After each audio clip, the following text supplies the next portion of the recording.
Example 3 says if tangent of theta is less than 0 and the cosine of theta is greater than 0, name the quadrant in which angle theta lies.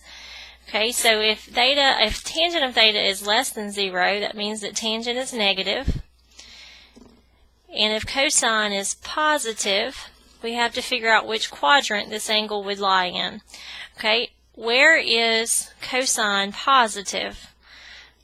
First and fourth quadrant. Okay, where is tangent negative?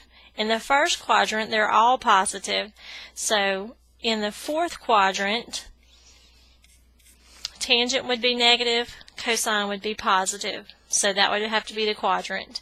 If I look at part B, if sine of theta is less than 0, so sine is negative, cosine is less than 0, so cosine is negative, name the quadrant in which the angle theta lies.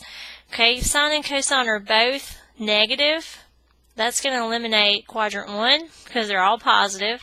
Quadrant 2 because sine is positive. Quadrant 4 because cosine is positive. So only quadrant 3 would be left where tangent is positive only. Okay, example 4 says that the tangent of theta is equal to negative 2/3.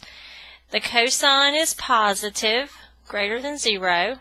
So they want you to find the cosine of theta and the cosecant of theta. Okay, so if I know that my tangent of theta equals negative 2/3, then right there that gives me my y value and my x value. Okay, remember we said tangent equals y over x. So I would say y equals negative 2, x equals positive 3. Because I know that cosine has to be positive, since it's greater than 0, that's why my x value has to be positive, the y value negative here. That's why I distributed my negative out this way. Okay, so if we need to find cosine, I need to know what my r value is. So to find r, we would say that r is equal to the square root of x squared plus y squared.